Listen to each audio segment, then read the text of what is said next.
but only if you genuinely enjoy stepping into the past with me. And let me know in the comments where you're tuning in from and what time it is for you.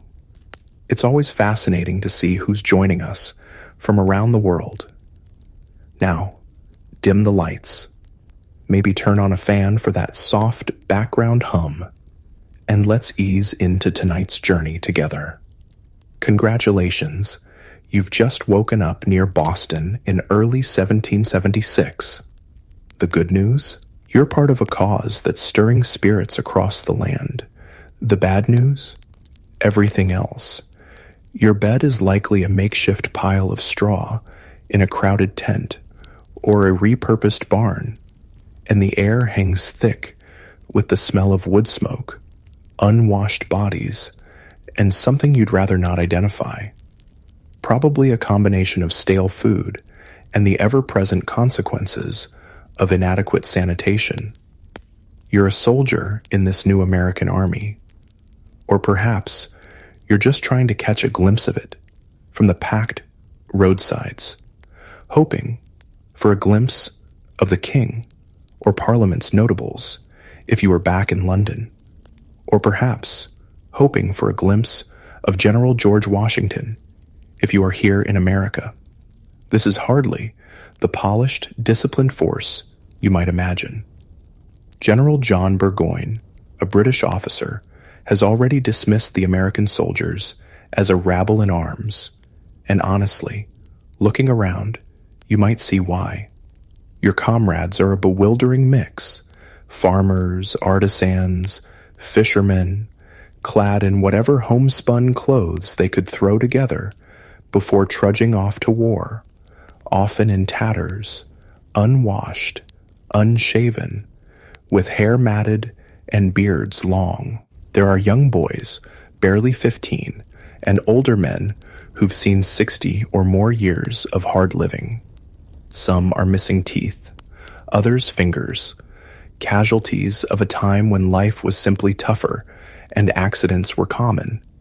You might even see Negroes and Indians among the ranks, particularly in the Rhode Island regiments, proving themselves equally serviceable for fatigue and action, many having already shown themselves brave. The food, surprisingly, isn't terrible, at least not yet. You can count on meat or fish most days, and fresh produce is available at low prices rolling into the camps. You might even enjoy a breakfast of warm bread, good camp butter, and a dish of coffee, or a hearty dinner of pork and cabbage. But for every decent meal, there's the ever-present threat of disease.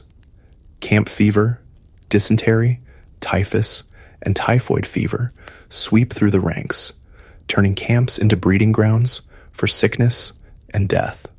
Latrines are often open pits, and too many men neglect to use them properly, leaving excrement scattered around the fields, a pernicious habit that contributes to the vile stench hanging over the camps. Cleanliness is understood to be the killer of disease, but despite orders insisting on personal hygiene, clean cooking utensils, and clean water, washing clothes is considered women's work, and there aren't many women in the American camps doing laundry like there are with the British troops. The army you've joined is largely untested, its officers often as ignorant of military life as the troops they lead, according to observers. They were elected by the men, and many are more concerned with popularity than discipline. You hear stories of men being flogged, put on the wooden horse, or drummed out of camp for drunkenness, or minor infractions. Punishments Washington has ordered to bring order to this rabble. But change comes maddeningly slow. Despite the efforts, a British ship surgeon who visited some of the rebel camps described roads crowded with carts and wagons hauling provisions, but also inordinate quantities of rum, noting that without New England rum, a New England army could not be kept together. He calculated men were consuming a bottle a day. The spirit, while high in moments of patriotic fervor, is also prone to dissipation. Your arms are as varied as your comrades' costumes, mainly flintlock muskets and fowling pieces, some ancient. The average musket is heavy, about 10 pounds, but a good musketman can prime, load, fire, and reload 3 to 4 times a minute, a shot every 15 seconds. The problem is, many men accustomed to firearms since childhood use them any way they see fit, firing them off at wild geese or just for fun, wasting precious powder, which is in short supply across the colonies. Washington, newly in command, quickly discovered how desperate the situation was regarding powder, reportedly stunned into silence for half an hour when told there was less than 10,000 pounds on hand, enough for only about 9 rounds per man. Supplies come mainly by clandestine shipments from Europe, a precarious lifeline across 3,000 miles of ocean. Congratulations, you've endured the stench and the sickness of camp life. The good news? The enemy is bottled up in Boston. The bad news? You are too, in a way. Your army controls the land around Boston, but the British control the sea, supplying their troops and receiving reinforcements at will. The situation, as General George Washington notes, on January 14th, 1776, produces many an uneasy hour when all around me are wrapped in sleep. Few people know the predicament we are in. He's been in command for 6 months, since July 3rd, having taken over the sprawling, spontaneous New England army that gathered after Lexington and Concord, and the savage, fighting at Breed's Hill and Bunker Hill. Washington, a 43-year-old Virginian, a man of commanding presence, over 6 feet tall, well-proportioned, with reddish-brown hair and gray-blue eyes, carries himself with martial dignity.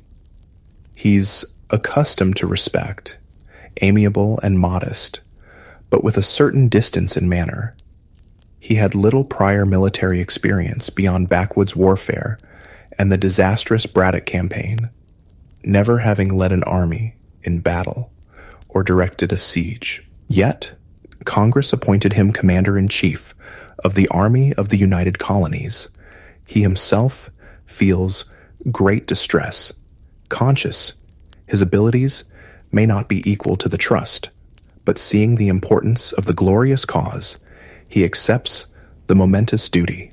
He quickly sets about organizing the army, which still has no flag or uniforms. Officers are distinguished by ribbons or cockades, sergeants by red cloth on their shoulders. Washington chooses a light blue ribbon across his chest. He insists on discipline. New rules and regulations are read every morning after prayers.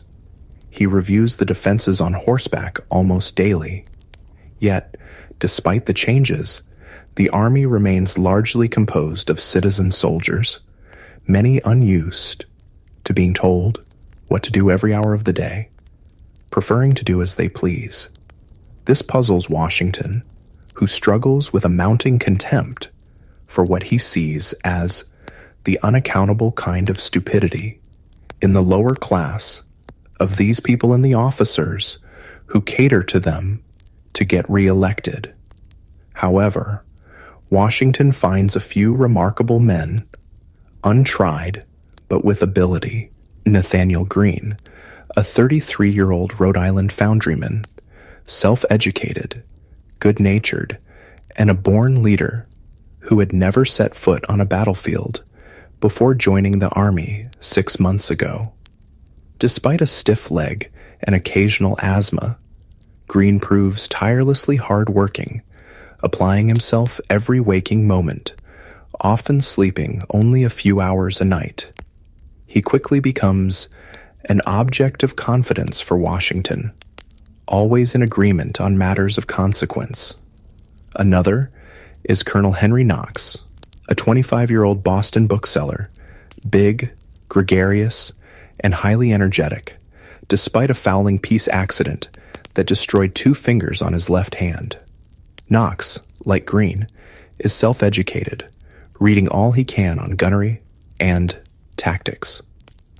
Washington had decided the army at Boston was insufficient, and the king had dispatched reinforcements and 3 of his best major generals, William Howe, John Burgoyne, and Henry Clinton.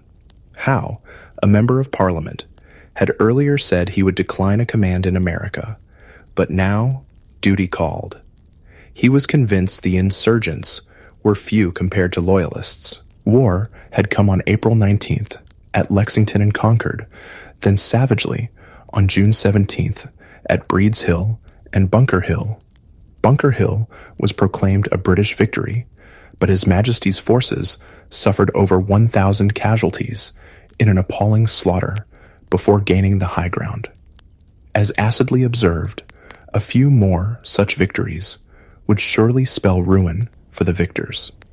By summer's end, a British ship docked at Plymouth, bearing 170 sick and wounded officers and soldiers from Bunker Hill, all in great distress, some without legs or arms, clothes hanging on them like loose morning gowns.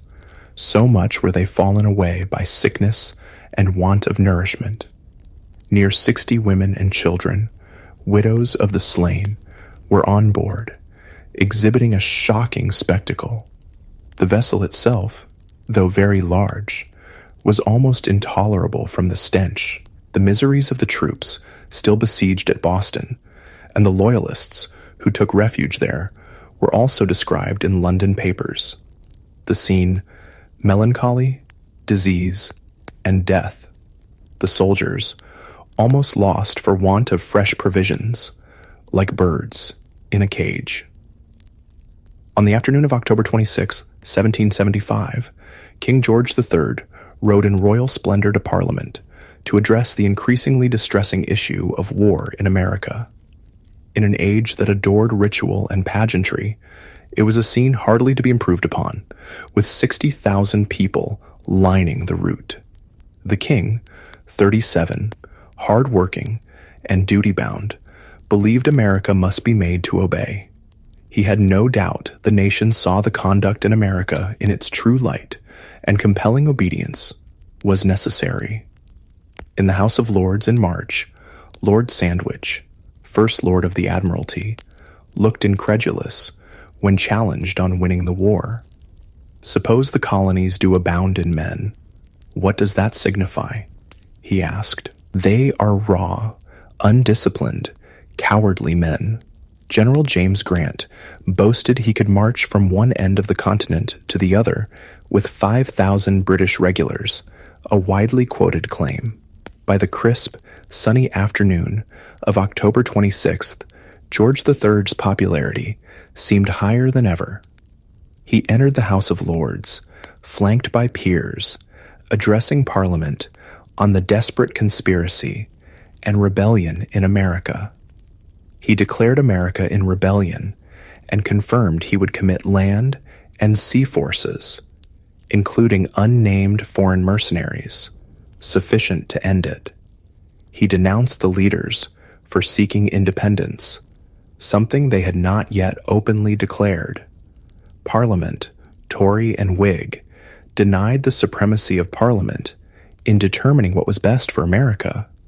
Even Edmund Burke referred repeatedly to our colonies. Despite heartfelt opposition speeches, calling for conciliation, warning of ruinous consequences, and questioning the hiring of foreign troops or shedding British blood, the votes in both houses overwhelmingly supported the king's stance, defeating the opposition by more than 2-1 in the Lords, and an even greater margin in the Commons. The debate in the Commons lasted until 4 in the morning. Congratulations, you've survived the political pronouncements and the looming threat of more war. The good news? Washington is making plans. The bad news? His first plan is to send 1,000 men into the wilderness of Maine to attack Quebec, a hastily conceived, secret expedition based on too little knowledge of the terrain. His second plan is to end the waiting and strike at Boston, even if it means destroying the town, despite formidable British defenses and insufficient American artillery and gunpowder. He wants a speedy finish, convinced no danger is to be considered when put in competition with the magnitude of the cause. He convenes a council of war on September 11th, 1775, asking his generals whether they can make a successful attack on Boston by means of boats. 3 major generals and 4 brigadiers are present, including the only professional soldier, Major General Charles Lee, a former British officer with a sharp mind, a strange appearance, and a love for dogs. Lee, Washington's second-in-command, is self-assured, highly opinionated, moody, and ill-tempered. Boiling Water, his Indian name. He thinks Washington's appellation, Excellency, is absurd, but acknowledges Washington is the first officer in military knowledge and experience we have in the whole army. General Artemus Ward, a heavy-set Massachusetts farmer and storekeeper who had overall command before Washington, is present, considered a good man, a thorough New England man, though uninspiring, fat, old church warden to Lee. The council discusses Washington's amphibious assault plan. They know winter is approaching, the troops lack barracks and firewood, and enlistments are expiring. Disbanding one army before assembling another could mean ruin. Gunpowder is short, but enough for an attack. They consider the hazard, the loss of men, and the consequences of failure. After discussion, they unanimously agree not to attack. Not for the present, at least. It is a sound decision. The hazard is too great. The chance of disastrous failure real. Men could be stranded on mudflats under fire. It could be another Bunker Hill slaughter. Washington accepts the decision, but continues work on flat-bottomed boats, and writes to John Hancock he has not wholly laid it aside, sensing many in Congress are as impatient as he with the stalemate. By late November, re-enlistments are alarmingly few. Fewer than 1,000 of 10,000 men agree to stay. Washington advises Congress that some stimulus besides love of country, like paying troops in advance, is needed. His war chest is empty. The troops haven't been paid for weeks. Morale is low. He confides in Joseph Reed, his invaluable secretary, that his situation is truly alarming, and General Howe is well apprised. He feels a dearth of public spirit and want of virtue among the Yankee soldiers. A dirty, mercenary spirit pervades the whole. He writes he would never have accepted command had he foreseen his difficulties. Congratulations. Winter has come, but with it, opportunity. The good news? Colonel Henry Knox is on his way with cannon from Fort Ticonderoga. The bad news? The journey is brutal. His army is shrinking, and the British still seem to underestimate you. On November 21st, the first snow falls. Winter is here, with bitter winds. Distress is reportedly extreme in Boston. The British are cutting trees and tearing down houses for firewood. Supplying the besieged city by sea is difficult due to winter storms and American privateers. Food is short. Men are dying of scurvy. Smallpox rages. British deserters crossing the lines report the American army is tired, unpaid, lacks clothing, and longs for home. In mid-January, Washington writes one of his most forlorn letters to Reed, suffering sleepless nights, feeling few know the predicament they are in. He enumerates his troubles, Little powder, no money. Depleted arms supply because men going home took muskets. Only half his paper army fit for duty. He believes his inability to attack Boston led to this pass and considers it miraculous the British are blind to his true state. He's downcast, wishing he'd taken his musket and entered the ranks or retired to the back country and lived in a wigwam. He believes if he rises superior to these difficulties, it must be Providence blinding the enemy. Washington learns through undoubted intelligence the British are fitting out ships, likely for New York, a city of vast importance. Generals Lee and Greene are convinced New York is crucial. Loyalists are numerous there. Greene warns getting sentiment against them would be a fatal stab to the colony's union.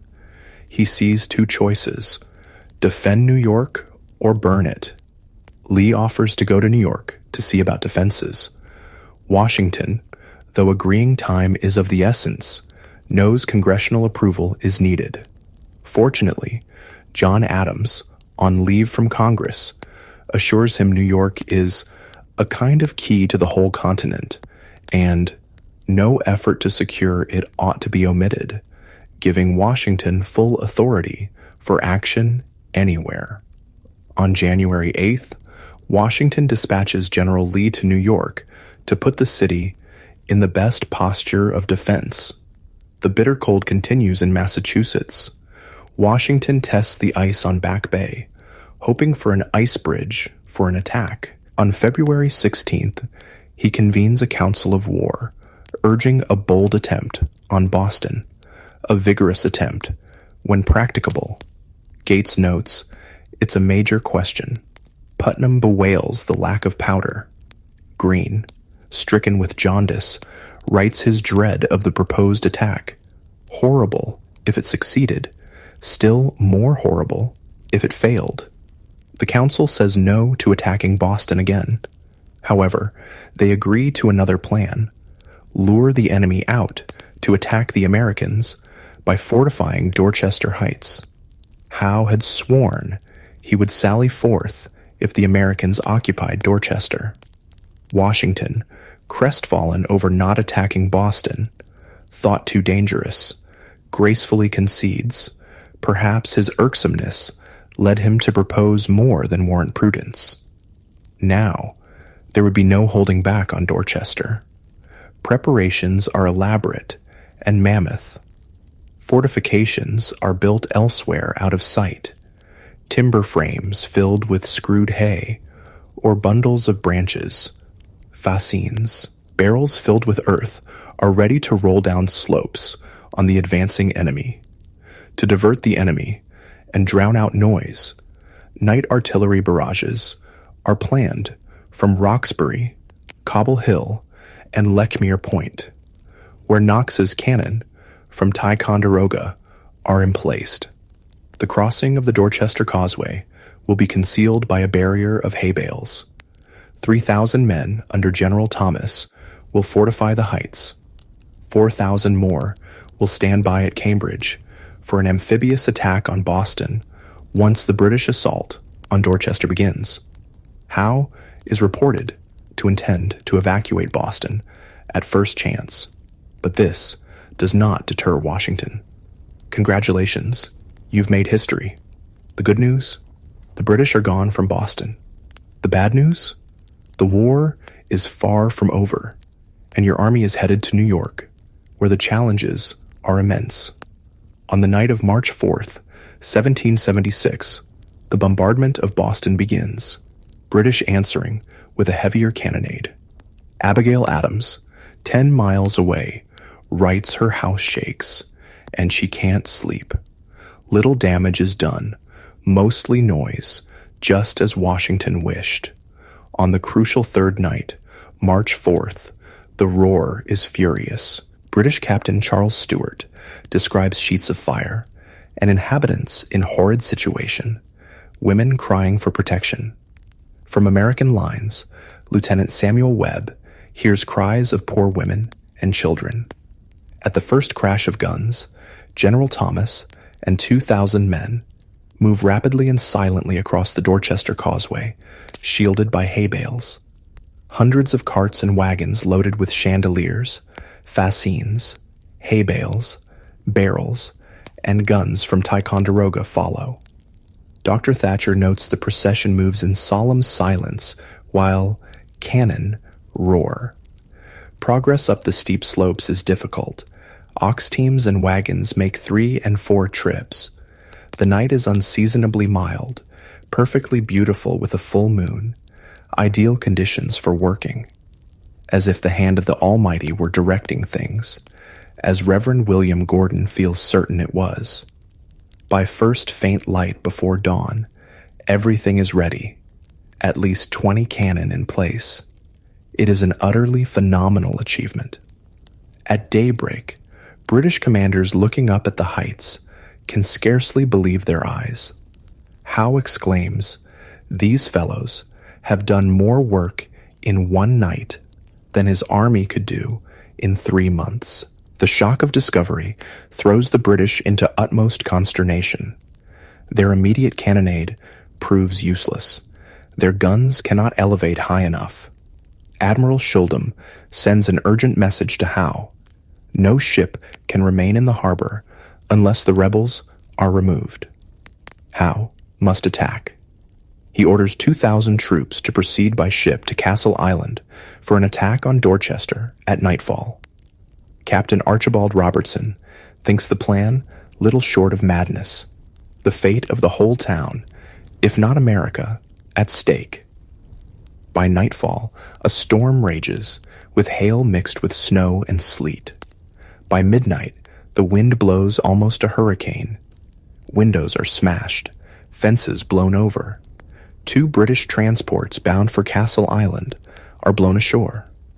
American Lieutenant Isaac Bangs calls it the worst storm he ever exposed to. Clearly, no British assault will happen that night. The morning after, the storm continues, rain driving. General Heath concludes, "Kind heaven intervened." Howe calls off the attack and gives orders to prepare to evacuate Boston.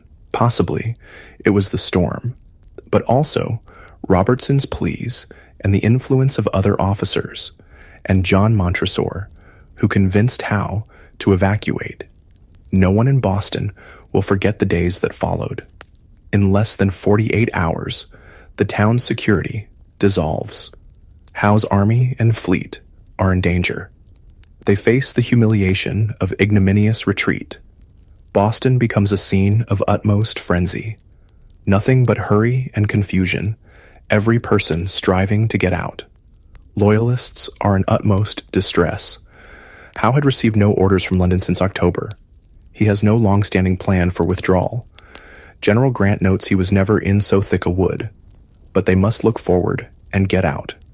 Thousands of troops, military stores, women, and children must be transported, plus every loyalist who chooses to go. Food is scarce. Ships are delayed by storms. High winds churn the harbor. Rebel guns remain silent, but are visible on Dorchester Heights, steadily strengthening their position. On March 8th, town selectmen cross lines under a white flag, stating, "Howe has no intention of destroying the town unless the troops are molested." The word is passed, allowed to depart peacefully. The British would spare the town. The night of March 9th, when rebels move on Nook's Hill, Howe orders a thunderous all-night bombardment, but only 4 men are killed by a single ball. Men gather 700 cannonballs the next day. In town, the rush worsens. Hogsheads of sugar and salt, barrels of flour, even the commander's elegant coach are dumped into the harbor. Cannon are spiked or dumped. Americans watch confusion from hillsides. Washington convinced Howe is ready to sail for New York. The alarm and anxiety among loyalists is extreme. They must leave, but don't know where or if there's room. By March 10th, they are told to come aboard. There's no time to deliberate. little can be taken. Those who earlier fled Cambridge or Roxbury know the experience. Now, Bostonians face forsaking homes, belongings, way of life. How orders inhabitants to give up linen and woolen goods for the enemy's use. Crean Brush, a loyalist, is assigned to carry it out. He and his men plunder the town. Gangs rampage, breaking open houses and shops. There never was such destruction and outrage committed any day before this. Brush makes off with over 2,000 pounds worth of goods from one wharf. Not until St. Patrick's Day, Sunday, March 17th, does the wind turn fair. At 4 a.m, over 8,000 redcoats march through the dark streets. By 7, ships throng the wharves, lifting sail. By 9, all are underway. 120 ships depart with over 11,000 people, 906 troops, 667 women, 553 children, 100 loyalists. Americans watch from shore, cheering, weeping. Surely it is the Lord's doing. The whole fleet anchors at King's Road. Howe's flagship, Chatham, fires a roaring 21-gun salute, the Chatham's full 50 guns answering, an ear-splitting reminder of royal might. Congratulations, you've survived the siege of Boston. The good news? It was a pretty sharp skirmish, and a victory. The bad news? You're headed to New York, a far greater challenge. The first cheers from American lines come at 9 that morning. Small boys run across the neck with news. British troops are still manning Bunker Hill fortifications. Hay dummies set up by fleeing redcoats. Early afternoon, the first troops from Roxbury march into Boston, drums beating, flags flying, led by Artemus Ward.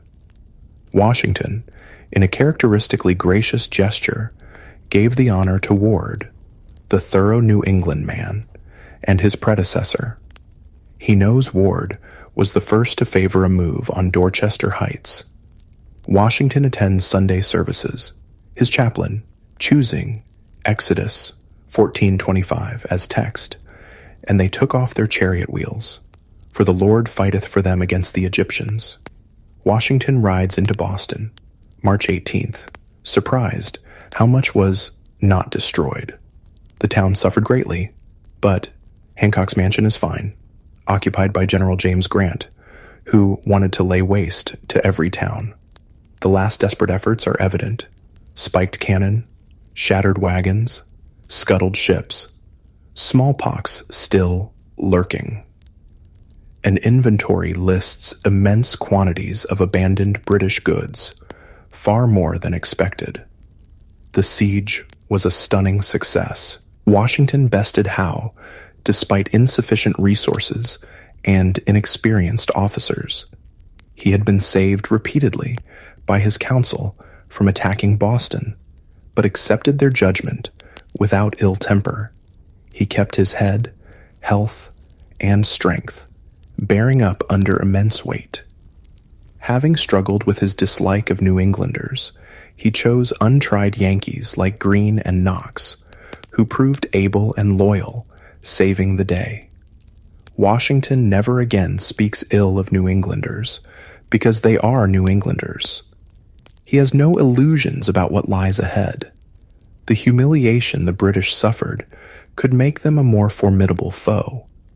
Washington senses great political change is in the offing, attributed partly to common sense. Paine's pamphlet argues, the sun never shined on a cause of greater worth, pleading for separation. The King's speech in October, with charges of traitorous rebellion and foreign assistance, ends any hope of reconciliation. Washington himself feels determined to shake off all connections with Britain, not under covert, but in words clear as the sun. At Cambridge headquarters, Washington declares a new army, entirely continental, commencing New Year's Day, 1776. He raises a new flag, 13 red and white stripes with British colors in the corner. The British in Boston mistake it for a flag of surrender. Congratulations! You've made it through the winter, and the British are gone from Boston. The good news? You're on the move, heading for New York. The bad news?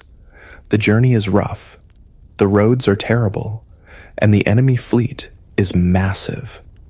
For 2 weeks, the army marches through the untroubled countryside of New England, columns winding, showing the first faint signs of spring. Citizenry turn out to cheer, offer food and drink. Large armies are an unfamiliar sight. Hurry is the order of the day. Washington is in extreme hurry to reach New York. Nathanael Greene and his artillery are to move as speedily as possible. Marching is tiring, but spirits are greatly improved by being on the move and the warm reception. Joseph Hodgkins, the Ipswich cobbler, finds New York exceeds all places he's seen, but the living is excessive dear. Lieutenant Isaac Bangs, a Massachusetts soldier, finds the level of piety alarmingly low in New York, worrying what consequences this will have for the cause. He attends services of different denominations, likes the Dutch church best, preferring the priest's piety to the English church's pomp, though he understands no Dutch. He investigates the city's darker side, the Holy Ground, a slum and brothel district, finding immense, brutal gratification easily indulged in. Worrying the army will be debauched. Washington arrives in New York, April 13th, takes headquarters at the Kennedy Mansion, number 1 Broadway. He finds defenses only about half done. Crowding the streets, the army seems an overwhelming multitude, only half fit for duty. He worries exceedingly over disease and dissipations. New York is unlike Boston, bounded by navigable rivers, a harbor accommodating the largest fleet. Whoever commands the sea must command the town, General Lee noted earlier, a situation that puzzles him. Washington, however, expresses no misgivings, convinced he can defend the city of vast importance for controlling the Hudson Corridor. His decision is based more on political judgment, sensing Congress and patriots expect every effort to hold the city. Loyalist sentiment is widespread in New York. 2/3 of property belongs to Tories. The royal governor, William Tryon, on board a ship in the harbor, is believed to be directing Loyalist operations secretly. Washington, denied reliable intelligence at Boston, now finds the situation reversed. British warships are a formidable presence, only withdrawing slightly in April. The threat of conspiracy, sabotage, organized resistance is real. Washington, though struggling with New Englanders at Boston, here finds men from different colonies, compounding animosity and discord, fearing it could tear the army apart. He writes, "They have nothing but providence and unanimity to depend upon." Discipline is hardly improved among new troops. Many raw recruits like aged gentlemen. Congratulations, you've reached New York, but the threat is closing in. The good news? Independence is declared. The bad news? The British fleet, the largest ever seen in American waters, is massing in the harbor. On June 29th, officers with telescopes on the roof of Washington's headquarters see signals flying from Staten Island hills. The first British fleet ships appear. Within hours, 45 ships drop anchor inside Sandy Hook. Their masts look like a forest of trimmed pine trees. Henry and Lucy Knox are at breakfast at number 1 Broadway when they see the fleet. Lucy is in abject terror. Knox writes to his brother of her distress, the city in an uproar, troops repairing to posts. He scolds her for not having gone before. By sunset, over 100 enemy ships anchor in the bay. Riders gallop off to Connecticut and New Jersey. Martha Washington says goodbyes to her husband and departs New York with speed, as do Lucy Knox and Katie Green with their children. Knox writes to Lucy, valuing her safety above all else, reminding her they fight for their country, for posterity. And on this campaign, happiness or misery of millions may depend. More enemy ships arrive. Centurion, Chatham, 50 guns each. Phoenix, 40. Greyhound, 30. Asia, 64. Their combined firepower exceeds American guns. Total fleet over 120 ships, 10,000 troops received at Halifax, Scotch Brigade joined.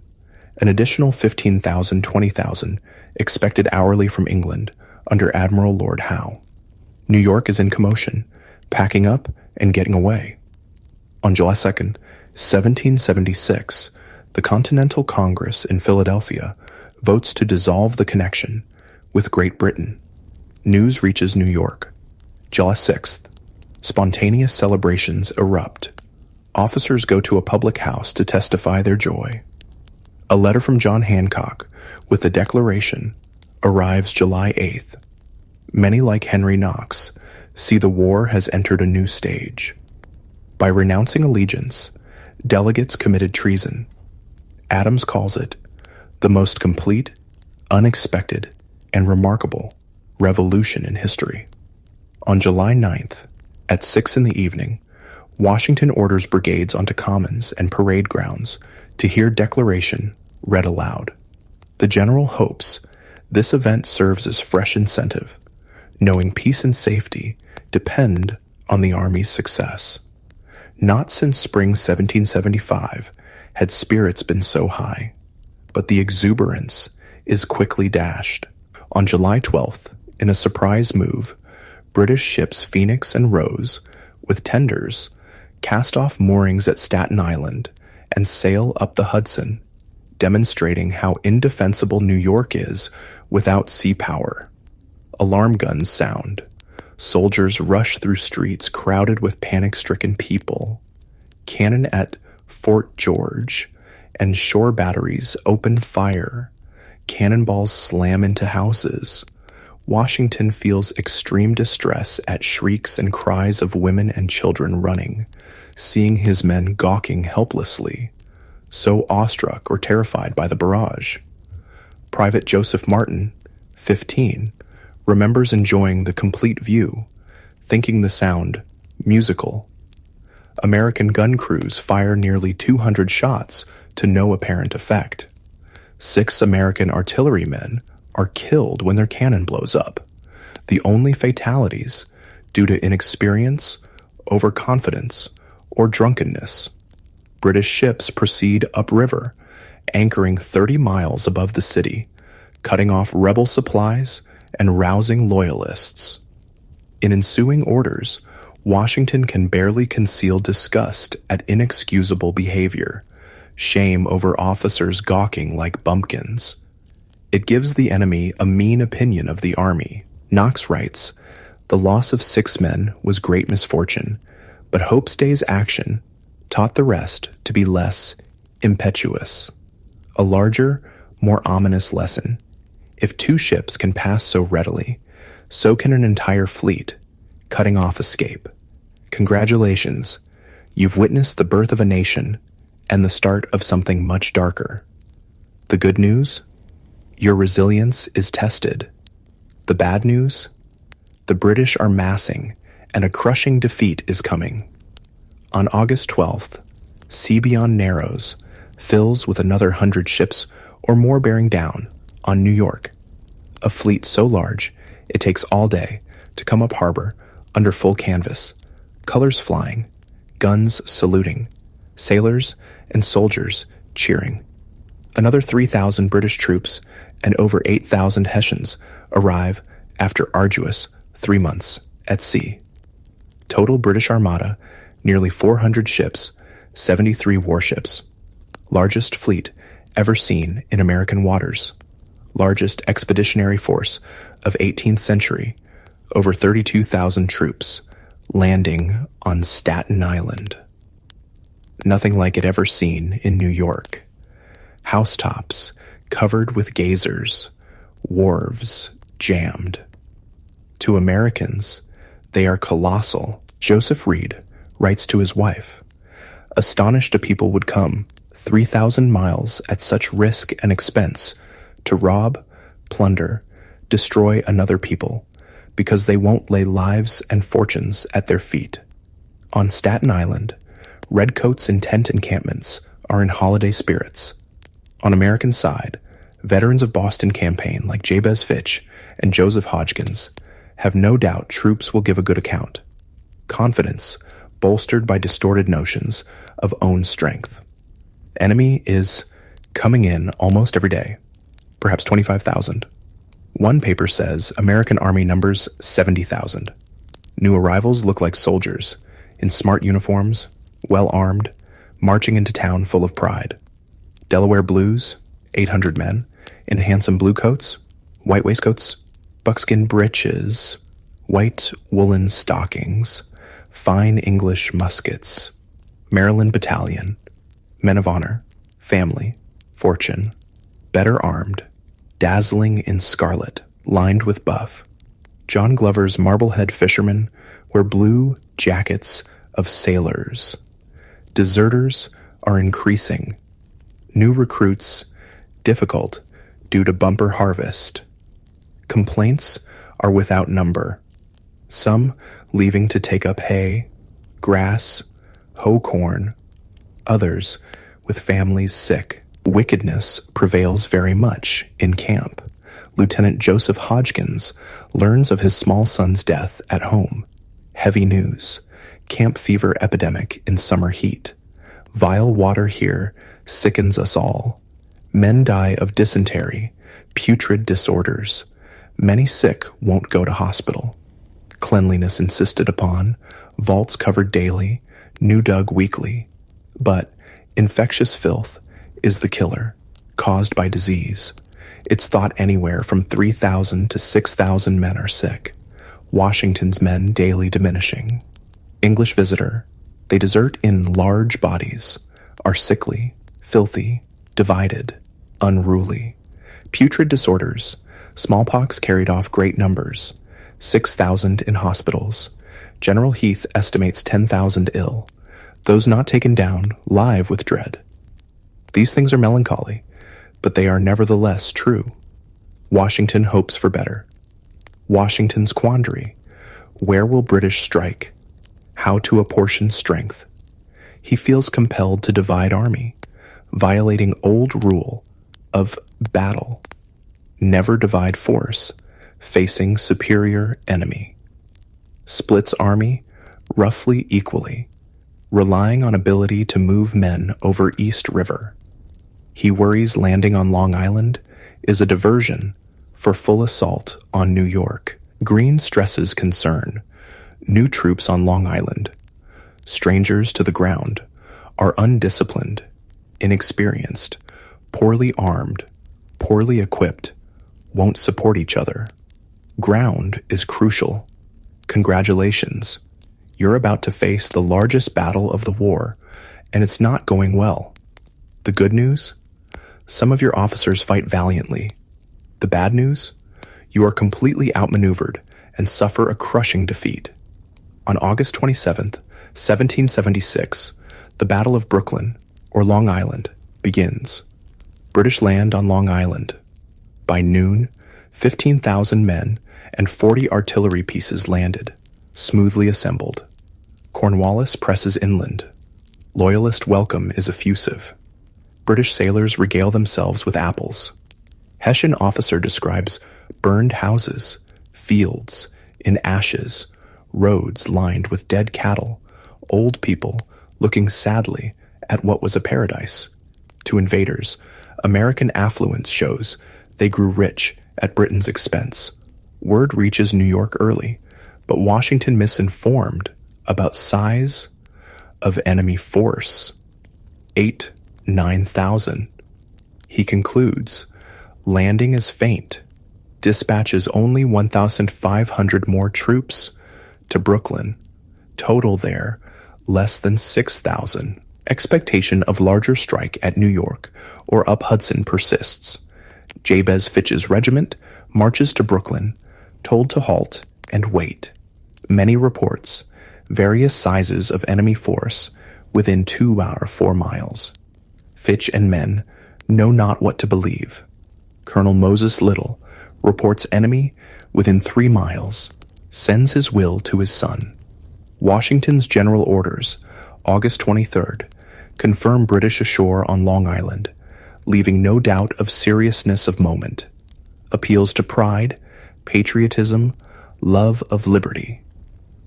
The hour is fast approaching on which the honor and success of this army and the safety of our bleeding country depend. Remember, you are free men, fighting for blessings of liberty, that slavery will be your portion if you don't acquit yourselves like men. Remember how your courage has been despised by cruel invaders. Washington, beset by second thoughts, reshuffles command at Brooklyn August 24th, putting Israel Putnam over Sullivan. Poor choice. Putnam lacks experience, temperament. Putnam and 6 battalions crossed to Brooklyn next day, causing stir. Washington outraged at disorder, unsoldier-like state of troops at Brooklyn, lectures. Putnam, distinction between regulated army and mob is discipline. Howe's troops perfectly orchestrated landing. The night of August 21st, a terrifying storm over New York. Like a hurricane, most terrible storm. Lightning falls in masses, seems to strike incessantly. Houses burst into flame. 10 soldiers killed by single flash. 3 officers killed by single thunderbolt. Tips of swords, coins melted, bodies black. To Major Benedict, battle bloodshed is expected, but hidden meaning when bolt is launched by invisible arm. Before dawn, August 22nd, sky clear, cloudless. Fresh breeze, roll of drums, British invasion of Long Island underway. Frigates, bomb catches swing loose, stand down narrows to cover landing. At 5 o'clock, Advance Corps, 4,000 elite troops, pushes off, packed aboard flatboats. Slowly but steadily, invasion force proceeds across 3 miles of water. At 8 o'clock, at flash of signal gun, all 4,000 ashore on flat, empty beach. Everything carefully prepared, smoothly coordinated. No opposition. Pennsylvania riflemen withdrawn, driving off or killing cattle, burning wheat fields, smoke rising, seen in New York. More troops follow, naval spectacle of over 90 vessels filling narrows. Wave after wave, red coats, bayonets gleaming. Hessian grenadiers ferried over standing. By noon, fully equipped army of 15,000 men, 40 artillery pieces landed, rapidly assembled. More will follow, including women. At 3 in the morning, August 27th, General Putnam awakened, told enemy attacking on right near Narrows, Gowanus Road. British Commander Grant occupies attention on right, with 300 troops, muskets roaring. Americans flee. Putnam rushes Sterling's camp to order him to meet enemy. Repulse them. Alarm guns sound. Drums roll. Troops fall out. General Samuel Parsons, like Putnam resting at headquarters, rides off, arrives first on scene, finds enemy through wood, descending hill. With 20 fugitive guards, takes post on height, halts enemy column, gives Sterling time. Sterling's forces, 1,600 men, include Connecticut, Pennsylvania, Delaware battalions, James Smallwood and John Haslett, commanders, absent on court-martial duty. Redcoats advance in regular order, colors flying, artillery in front. Sterling draws lines, offers battle in true English taste. British march to within 200 yards, open fire. Americans stand it well, no disposition to shrink. Hold fire until 50 yards. British declined to come nearer. Americans gave them a fair fire. Every man leveled well. Enoch Anderson saw man tumble from horse, aimed, knows not if he killed. Fire returned, killed 2 Americans. Americans retreat 400 yards, joined by Attlee's regiment. Twice British assault Parsons' troops on height. Twice American lines hold. Sterling's men under cannon bombardment. American cannon answer. Troops unflinch. In first hours of open battle, Continental Army fights valiantly, believing they hold own against regulars.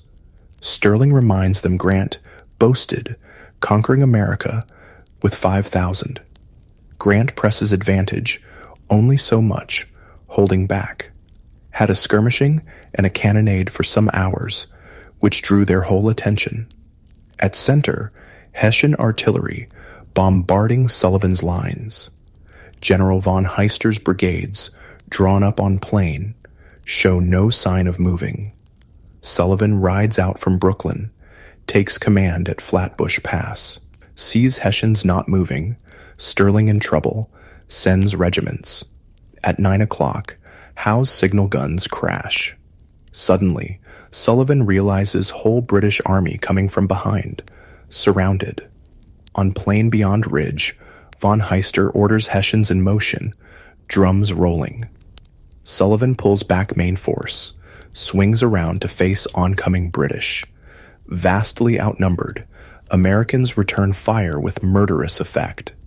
Officers on both sides fear men cut to pieces. Americans and British often have no idea what's happening. Americans, not only ones running. British light infantry officer, leading 30 men into thick American riflemen, sees 1/3 of his men fall. Breaks for woods. More rebels spring up. Fire from every direction. I called to my men to run to the first wall. Ran across a field, exposed to the fire of 300 men. Literally run out in midst, calling to surrender. Stopped. Saw riflemen thick. None of own men. Made for wall. Threw self headlong. In turmoil, Sullivan struggles to hold control. Keep men from panicking. Situation desperate.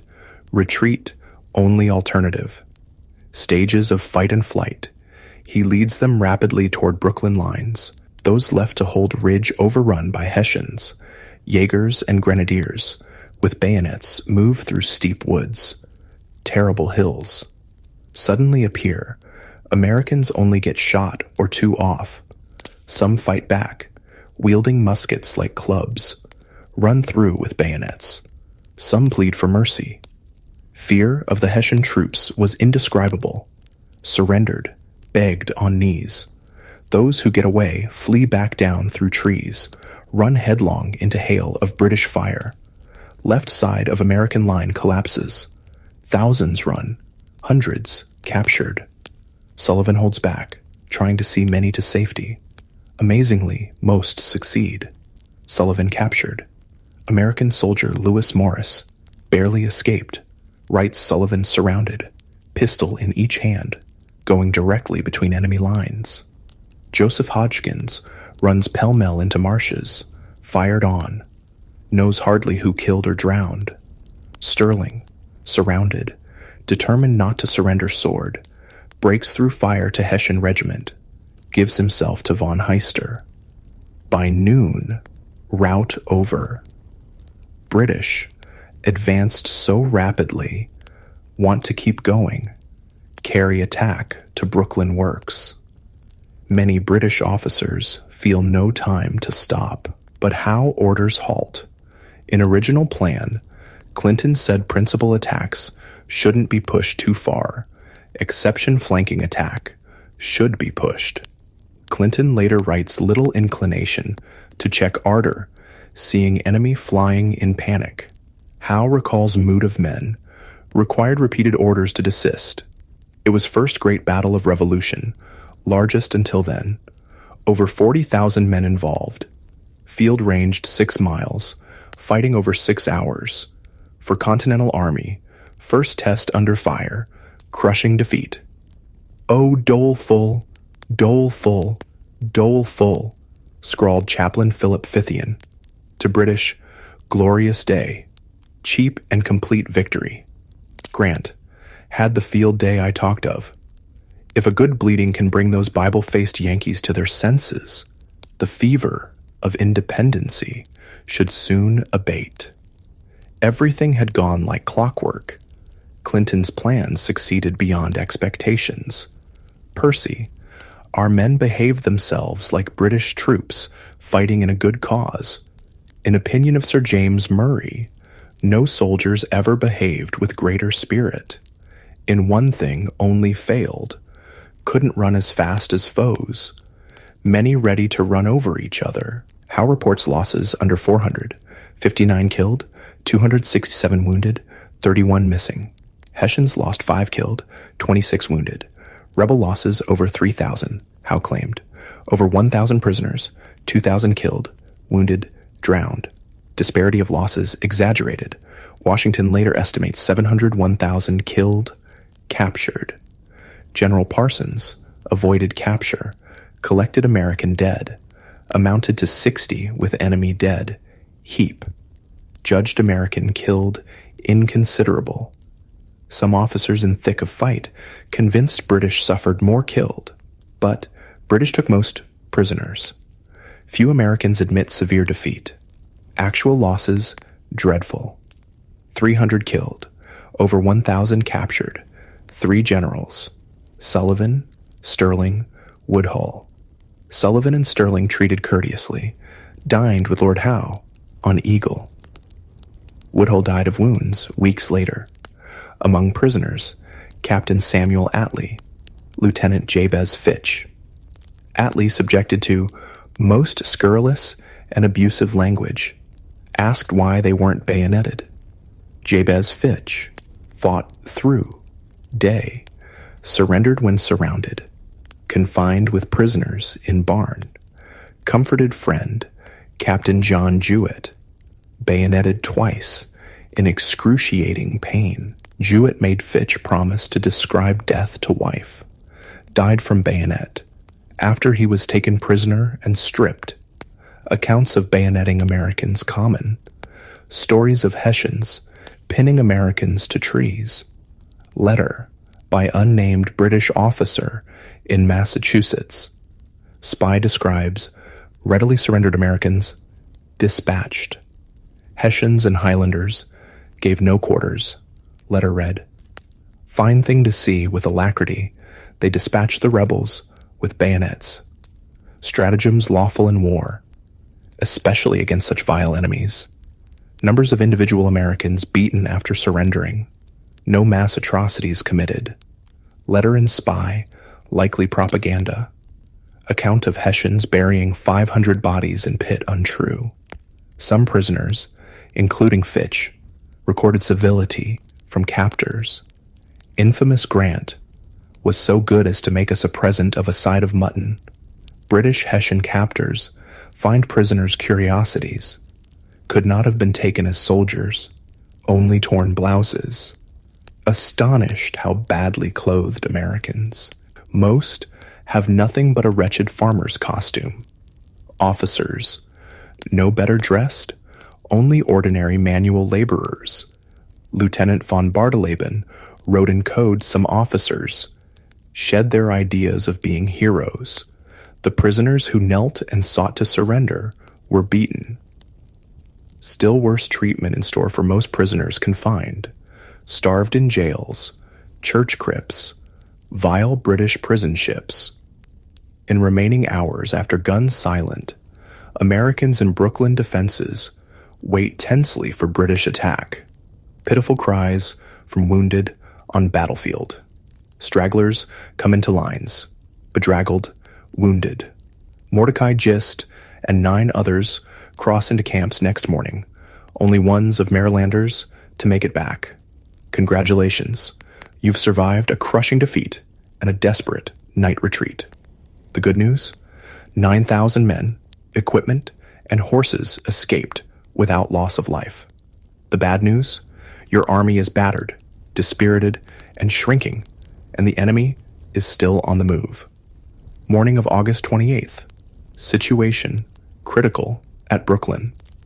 Outsmarted, outfought, hemmed in, backs to East River. Change in wind could make escape impossible. Brooklyn, a trap. Yet Washington orders more army from New York, Pennsylvania regiments, Glover's mass troops, 200 men. March into Brooklyn entrenchments with show. Pennsylvania officer Graydon notes, faces saddened by disaster, assume gleam of animation on approach. Murmur, these were the lads that might do something. Thomas Mifflin, handsome, self-assured, 32, Brigadier General of Fresh Pen Brigades, volunteers to survey defenses. Joseph Hodgkins, exhausted, writes home, in one piece, through the goodness of God. Expects action. Enemy within 1.5 miles. Weather changes dramatically. Temperature drops 10 degrees. Cold, drenching downpour. Start of northeastern storm. Riflemen ordered to keep up fire. British fire back. Rain falls with uncommon torrent. Guns wetted. Firing goes till evening. Storm and roar of guns continue into night. Across river, Pastor Schukirk writes of boom of cannon, intermixed with lightning. August 29th. Storm continues. Heavy rains fall. Troops without tents have little food. Fires hard to keep going. Private Martin gets by with biscuits, hard enough to break teeth of a rat. Hungry, soaked to skin, trenches filled with water, muskets, cartridges wet. Soldiers fall asleep standing or sitting. Washington, little sleep, sends incoherent report to Congress. People distressed. Defeat. Engagement. British advancing by approaches. Digging trenches. Storm is to Washington's advantage. Ill wind from northeast is stroke of good fortune. Howe's ships no chance to get up. But for how long? Old sunk ships, no serious barrier. Smaller ships can come up East River. Situation grim, but Washington, making rounds on horseback in rain, shows calm presence, tells men, cool but determined, demonstrates what he meant by example, anger, torment, despair kept to himself. Since April in New York, policy, keep close watch, decide according to circumstances. Sometime before noon, Mifflin reports British progress with approaches. Washington makes momentous decision. Secret, deceiving urgent message to General Heath at King's Bridge. All flatboats, sloops to be rounded up without delay. Pretext. New Jersey battalions coming to relieve others. Signed by Mifflin. Washington emphasizes no ceremony in carrying out order. Confiscate boats. At 4 in afternoon, still raining, Washington calls, meeting with generals at Livingston Mansion. Mifflin advised Washington must either fight or retreat, asks to propose retreat. Understanding. He and Penn Regiment serve as rear guard in outermost defenses, hold line while army departs. Most dangerous assignment. He insists it be his, lest proposing retreat harm reputation. Words of minutes. Submitted. Whether eligible to leave Long Island and remove army to New York. Unanimous decision. Only General John Moran Scott expresses doubts, aversion to giving up ground. Orders come at 7. Troops under arms with packs. Everything. Night attack on enemy, they are told. Graydon, with Penn regiments, thinks it desperate, almost suicidal. Several nuncupative wills were made. Graydon concentrates on summoning courage. 9 o'clock. Troops with least experience, sick, wounded. Start for Brooklyn ferry landing. Pretext, relieved by reinforcements. Soldiers nearer front lines know nothing. Thing was conducted with so much secrecy. Neither subalterns nor privates knew whole army crossing back to New York. Officers not told. Graydon thinks order for attack, extreme rashness. More, he thinks, more puzzled, until it flashed upon my mind that a retreat was the object. Order for assailing enemy a cover. Fellow officers dared not suffer themselves to believe it. Others think night escape, true intent. Way risks. Major Benjamin Talmadge thinks it formidable obstacle to move large body across mile-wide river with rapid current. Enemy, victorious, disciplined, numerous, fleet-stopping navigation. Rain stops. Northeast wind keeps blowing, proving deterrent to American retreat. First troops at ferry find river rough. No boats can cross. Stand and wait. General McDougal, in charge of embarkation, sends message. No retreat tonight, with conditions. About 11 o'clock, wind dies down, shifts to southwest. Small armada of boats, manned by Glover's Mass, sailors, fishermen, starts over river from New York. Glover crossing to give directions. Glover's men, crucial, extraordinary seamanship, negotiate, swift, contrary currents in loaded boats, water inches below gunwales, in pitch dark, no running lights. Few had so much riding on skill. Boats work back and forth. More troops ordered to withdraw from lines. Tedious was the operation through mud and mire. Wagon wheels muffled with rags. Talking forbidden. Strictly enjoined not to speak, or even cough. Move like specters. One regiment leaves station.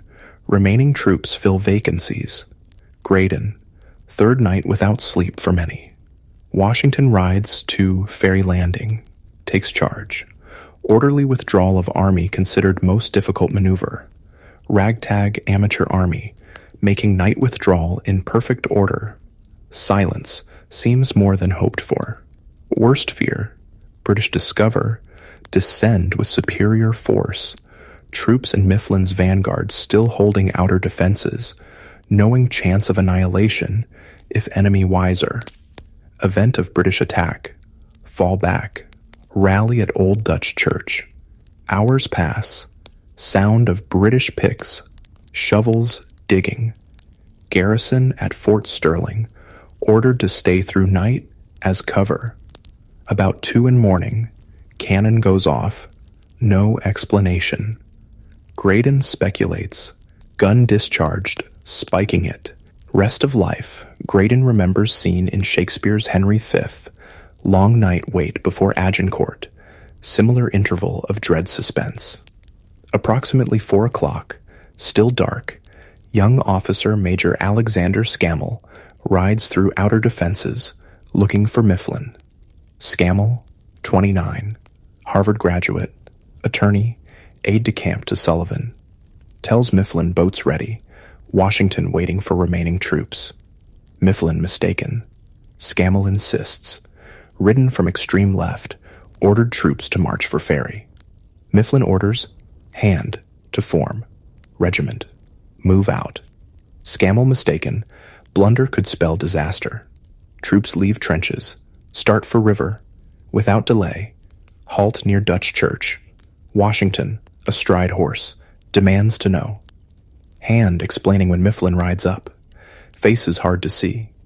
Hand remembers Washington exclaiming, "Good God, General Mifflin, I am afraid you have ruined us." Mifflin responds with some warmth, obeying Washington's orders by Scammell. Washington. Dreadful mistake. Come too soon. Much confusion at the ferry. Must turn back to posts. Weary troops held lines. Counted hours till relief. Waited in dark. Moment of extreme difficulty. Trying business to young soldiers. Graydon. Whoever has seen troops in a similar situation knows how to appreciate the conduct of these brave men. Return to lines. Had the good fortune to recover our stations without the enemy perceiving what was going forward. At Ferry Landing, troops supplies, artillery loaded aboard boats. Everyone worked furiously. Connecticut Soldier remembers making 11 crossings. Exodus not moving fast enough. Some heavy cannon mired in mud, left behind. Time running out. Nearly morning, large part of army still waiting. Without night curtain, escape doomed. Incredibly, circumstances intervene. Just at daybreak, heavy fog settles over Brooklyn, concealing everything. Fog so thick, Soldier could scarcely discern man at 6 yards. Even with sunup, fog dense. Over on New York side, no fog. At long last, Mifflin, rear guard, troops at Fort Sterling summoned. Supposed we did not linger. Major Tallmadge, with regiment among last, thinks he saw Washington on ferry stairs staying to end. Graydon estimates 7 in morning, perhaps later, landed in New York. In less than hour after, fog disperses, enemy visible on shore left behind. In single night, 9,000 troops escaped across river. Not a life lost, only 3 men captured, hung back to plunder. Congratulations, you've escaped the trap at Brooklyn. The good news? You survived. The bad news? You were outsmarted, outfought, and suffered heavy losses, and the enemy is still pursuing. Friday, August 30th. Morning, to British astonishment, rebels evacuated all works on Brooklyn without shot fired. Neither could shipping get up for want of wind, and Hull escaped. Immediate British reaction, utter astonishment. Rebel army vanished under noses. Surprise no less than at Boston. Difference, relief, not dread. Brooklyn, and defenses theirs for taking, rebels on the run, cannot yet account for their precipitate retreat. Grant fails to understand why Americans abandon massive fortifications so readily. General Howe performed admirably, deserved success. Lesson of Brooklyn. Pushed, Americans won't face King's troops again. Percy. Feel severely the blow of the 27th. Think rebels never stand before them in field. Everything seems over. Campaign will put total end to war. Predicts business pretty near over. Clinton, proud of role, writes sister expects to be home by Christmas. Many officers come to see rebel works, enjoy view from Fort Sterling. Most beautiful and fertile spot, yet seen in America, disturbed only by reek of unburied dead. Rebels, flight, behaved very ill as men. Some, including Grant, saw Americans made daring, superbly executed move. Wisely, gotten out when they did. Very ably effected retreat. Charles Stedman calls retreat particularly glorious. Saw peril of change and wind. Phoenix rose up East River, would cut escape. Retreat commended. Washington's leadership during retreat. Good luck played large part. Wars not won by withdrawals. Successful evacuation cannot compensate for losses. 1,000 plus prisoners, dead, wounded. Battle of Brooklyn, a fiasco. Washington, indecisive, inept. First command on large field, he and officers failed. Made to look like fools. From moment he took command in New York, Washington put himself in impossible position. Failed to recognize whoever commands sea must command town.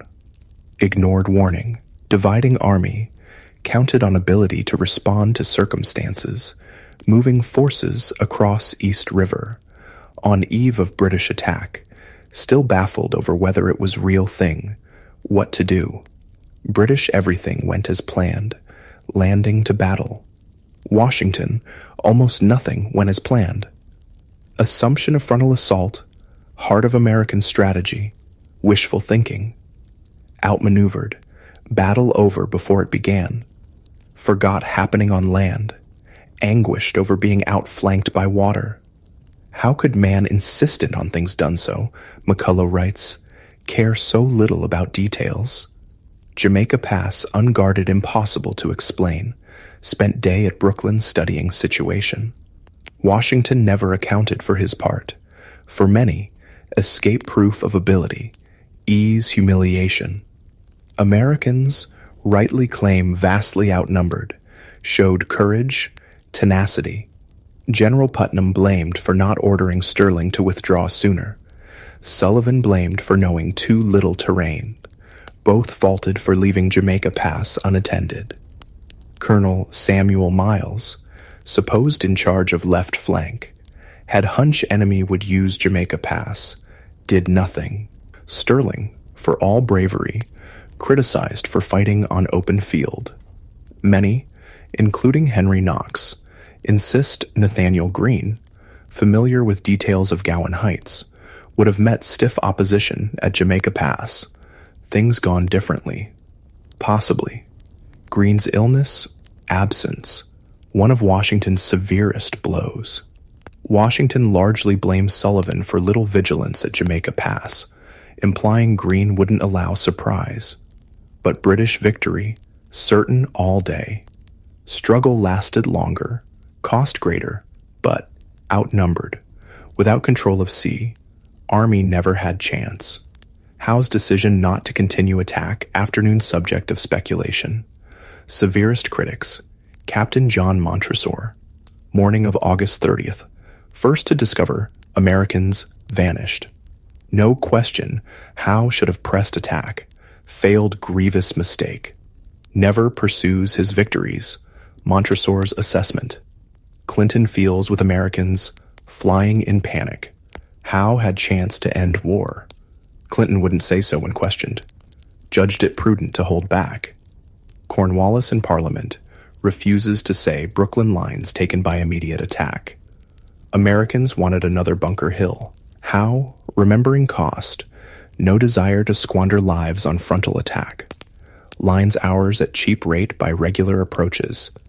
Couldn't risk loss sustained in assault. Had Howe pressed on August 27th, British victory total. Or had Wynne turned earlier, British Navy into East River. War and chances of independence, long delayed, even ended. When news of battle, Howe's exaggerated losses reach London. Sensation. Victory grand. Fully controverted opponents' predictions. Burke, Fox, others in Parliament downcast. Tories jubilant. News to enliven our countenances. Gibbon, Britain in ecstasy. Friend to Clinton. Bells rung, windows lighted. King pauses during stroll, expresses great satisfaction. In Congress, defeat spoken of privately. Unfortunate beginning, disaster, no panic. Country reports, Tory news, anxiety, not panic. All in solicitude, Styles. Tories rejoicing, Sons of Liberty dejected. Newspapers emphasize Washington's daring retreat, renewed confidence. Escape, masterpiece. Manner reflects highest credit upon our commander-in-chief.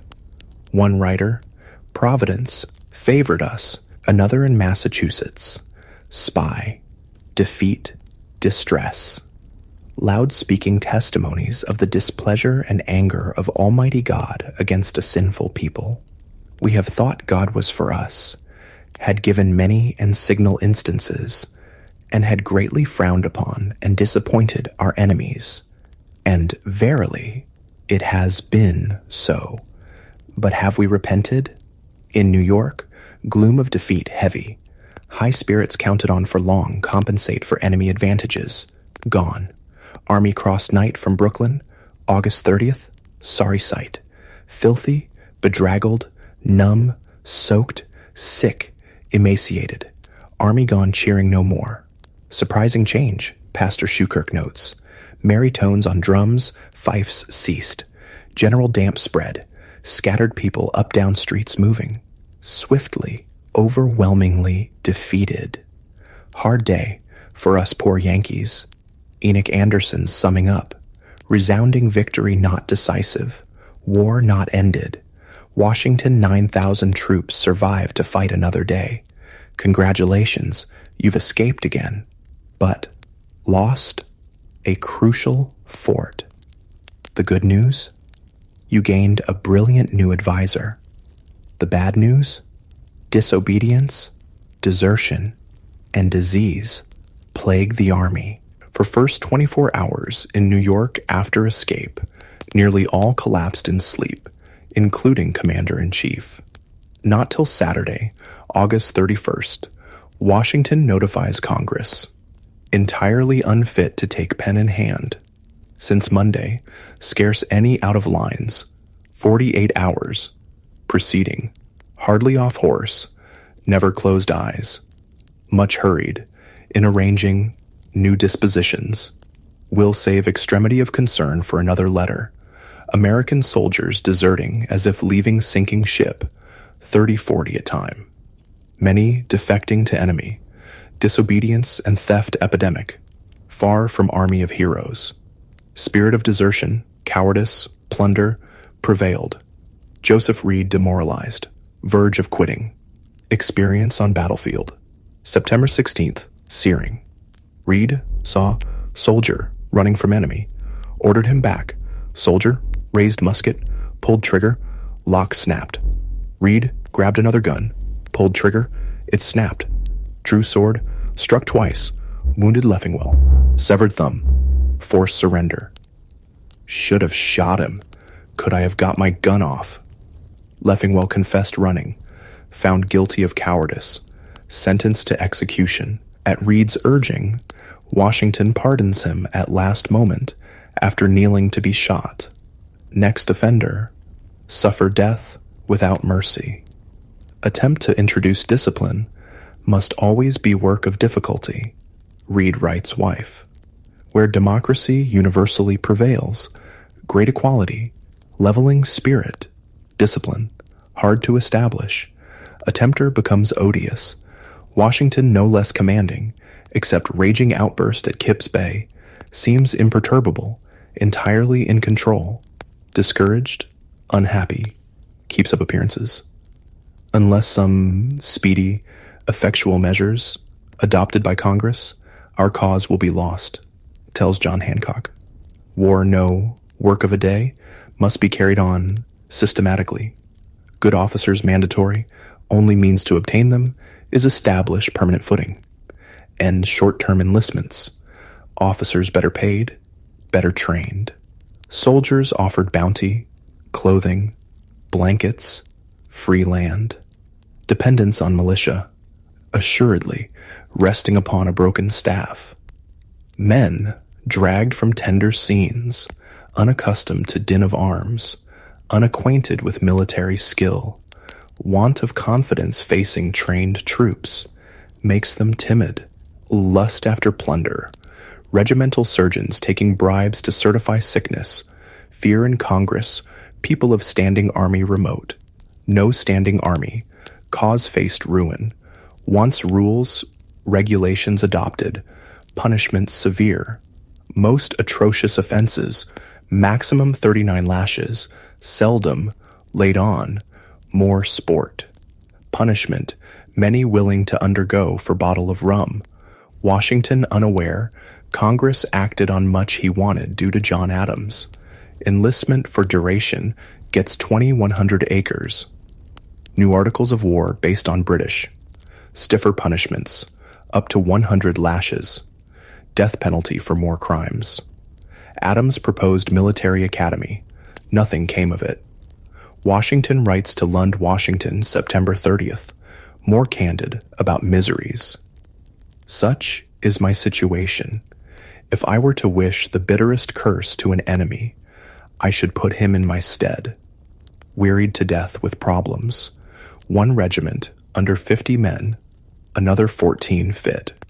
In confidence, I tell you that I never was in such an unhappy, divided state since I was born. Enemy, within stone's throw, turns to Mount Vernon fireplaces, once whole, executed in masterly manner, exactly answerable, uniform, if not with army, at least at home.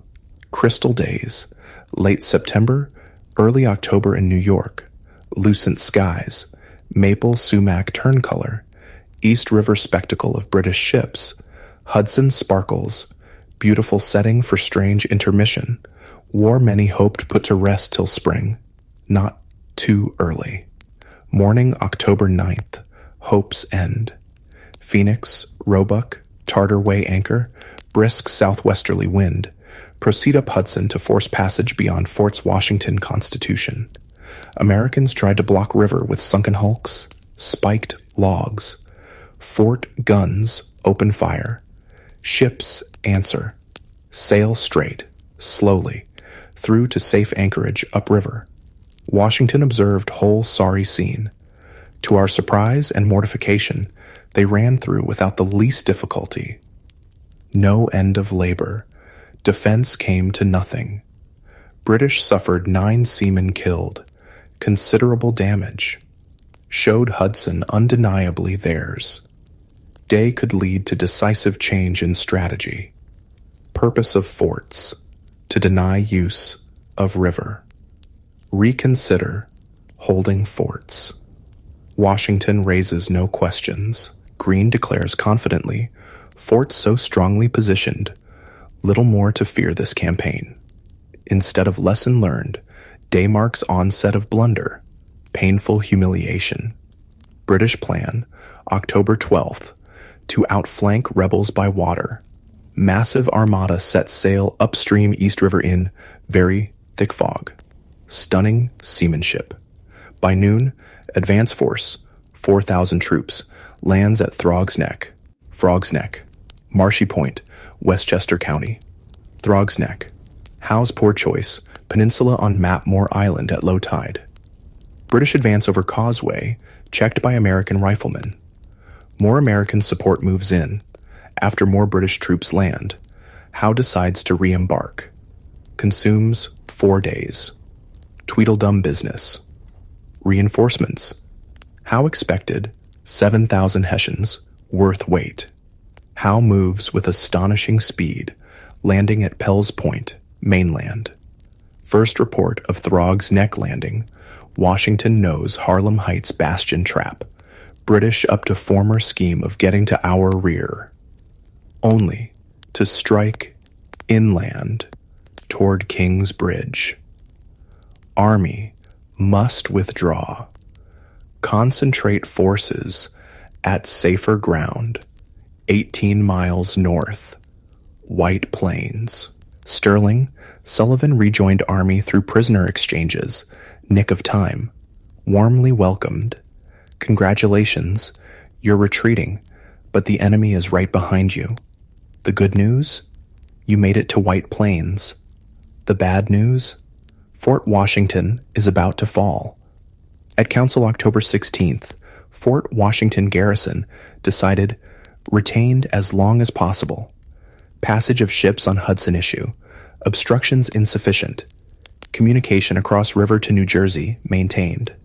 Washington, Lee, Heath, Sullivan, Sterling, Mifflin present. Knox also present. Only George Clinton dissents. Week before, Congress resolved obstruct effectually Hudson at Fort Washington. Relevance to decision unclear. All of York Island finally evacuated except 1,000 men for Fort Washington. Officially, alteration of our position, not retreat. Commander's orders, October 17th. Tents struck. Men take tent poles. 2 men per company baggage guard. No packs, unless sick. Chairs, tables, benches on wagons. No person unless unable to walk on wagons. Wagons move forward before regiments. Every regiment marching orders. Flints, ammunition complete. Exodus underway. Army crossing narrow bridge at King's Bridge, heading north along west bank of Bronx River. Sick greatest burden. Trek, slow, difficult. Men hauling wagons, cannon. Private Joseph Martin lugs cast iron kettle, size of milk pail, arms dislocated. Puts it down, another shoves it, rolls downhill. Only one that was rid of their iron bondage. First of Army struggles toward White Plains. British swift landing at Pell's Point. Advance force. 4,000 British Hessian. Ashore early morning. Unopposed. Move inland. October 18th. From hilltop before dawn, Glover sees upwards of 200 ships. Anxiety for fate of day. Gave 1,000 worlds for Lee or experienced officer present. Acting on own, rushes forward with 750 men. Fight tenaciously behind stone walls, inflict heavy casualties, stall enemy advance for day. Colonel Lomi Baldwin, with small regiment, joins. Men calm as shooting ducks. Enemy dead at least 200. Exaggeration. British lose more men killed at Pell's Point than Brooklyn. Glover's calculations. 8 dead, 13 wounded. Ferocity shown stuns Howe. Leads him to conclude with stone walls. More deadly fire waiting. British keep moving inland cautiously. Seldom more than few miles a day. Against little resistance. Probably Howe, no need to hurry. Doesn't expect to cut rebel retreat. Hopes to maneuver Washington onto open field for decisive victory. Takes few more days at White Plains to be ready. At last, October 28th, 10 days after landing at Pell's Point, Howe sends 13,000 redcoats, Hessians, up Main Road to White Plains. Early morning, sparkling fall day. Washington avoids open field fight. Dug in on high ground back of village, lines over mile. Looks like Howe will attack head on. British field guns open fire. Howe's army marches in perfect order in 2 columns toward Washington's center. Sun shone bright. Their arms glittered, never were shown to more advantage. Suddenly, 1 column wheels left toward Higher Hill on American right, other side of Bronx River. Chatterton's Hill, wooded slopes, open fields above, dominates American lines. Yonder is the ground we ought to occupy, Lee reportedly told Washington. Rushed troops to defend, mainly militia. British artillery moves closer. Cannon roar. Air hills smoked. Fences, ash walls knocked down. Pieces. Men's legs, arms, bodies mingled. Washington orders more men to Chatterton's Hill. British Hessians ford river. Hessians, part of newly arrived 7,000, launch uphill charge. Militia break. Run. Reinforcements. Haslett's Delawares. Smallwood's Marylanders. Fight bravely. Give way. Battle of White Plains. Battle of Chatterton's Hill. British Hessians carry day. Cost. Over 250 casualties. Twice Americans suffered. Not victory achieved anything. Day after October 29th, Howe pauses. Waits for reinforcements. October 30th, pours rain. November 1st, Howe finds Washington Army pulled back half-mile to stronger position across Bronx River. 2 more days. Armies, wait, watch. Enemy determined on something decisive, Knox writes, Brother, we determined to risk general battle on most advantageous terms. Night. November 3rd, American sentinels report rumbling enemy carriages. Assumed another attack imminent. Stirring among British ranks next day. November 5th morning, to American surprise, whole British army in motion, heading southwest toward Hudson Kings Bridge. Congratulations, you've narrowly avoided disaster again. The good news, you're out of White Plains. The bad news, you've divided your army, and a storm is gathering. Opinions here are various. Joseph Reed confides to wife after council. Some generals, British headed for Fort Washington, or Hudson to board ships, attack from rear. Others, majority, finding army strongly posted, changed, plan, intend to penetrate Jerseys to Philadelphia. Who said what most in meeting? Reed doesn't mention. His opinion. Too late for British movements of consequence other than excursions into New Jersey to revive Loyalists. Washington doubts Howe will close campaign without attempting something more. Almost certainly, Howe heads for New Jersey. Nearing letter close, Washington adds further worry. expect the enemy will bend their force against Fort Washington and invest it immediately. Invest, meaning surround, lay siege. Washington still exhausted, dispirited. To closest, seems bewildered, indecisive. Reed having second thoughts about Washington's capacity, increasingly worried over Fort Washington. Commander ponders, pulling troops out, while time. Letter to Greene. November 8th. Inclined to think. Prudent to abandon fort. Leaves decision to Greene. On the spot. Now on spot. Washington can't decide. Let's decision be Greene's. Excellency Washington has been with me, but finally nothing concluded on. Greene writes Knox. Central to consideration. Hudson River. Looms large. Washington dispatched Lee south from Cambridge to fortify New York. Hudson key to British strategy. British take care of unfinished business Fort Washington, or cross over, strike New Jersey, or both. What should be done? How Army reach Dobbs Ferry on Hudson, moving south. Once again, Washington divides Army 4 ways. 7,000 troops, largest part, remain east of Hudson under Lee. Check British move on New England. Heath and 3,000 guard Hudson Highlands at Peekskill.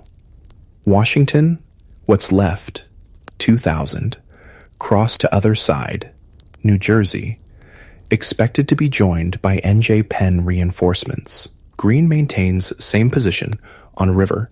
Overall command troops at Fort Washington, chart Lee. Washington, $2,000, leave White Plains, November 10th.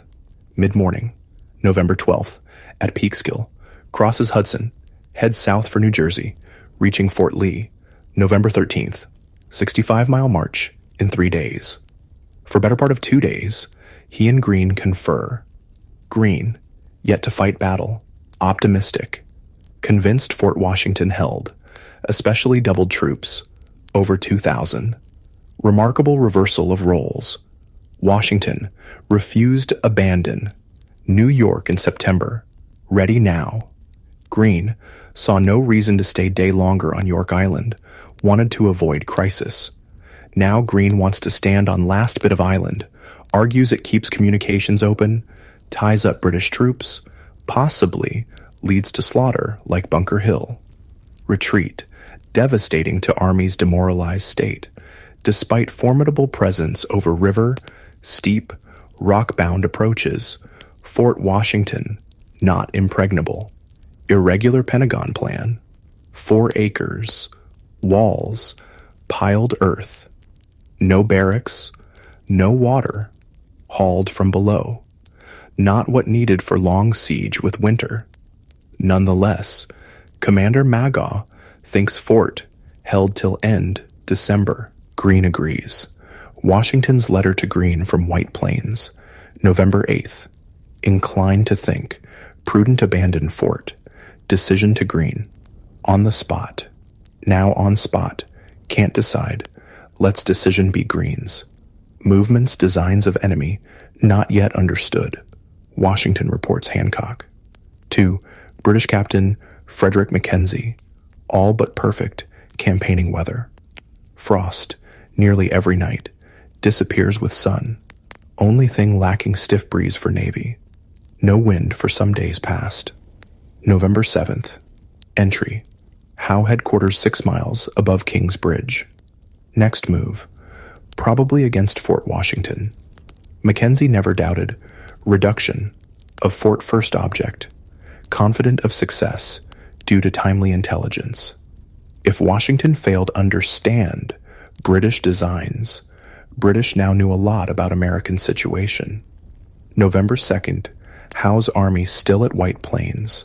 American Staff Officer William Demont turns traitor, defects from Fort Washington, brings copies of fort plans, cannon placement, accounts of discontent, animosity between New Englanders, South. Only days before packet of letters by Washington, read, staff wound up in British hands, left unguarded at inn in Trenton.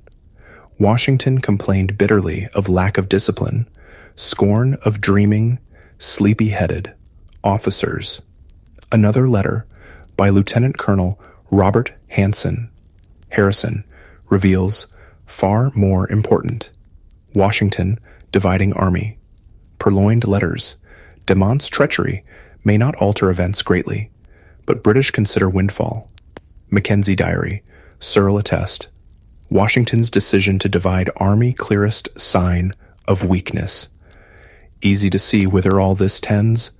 If rebels can't act under present numbers, courage won't increase on strength reduction.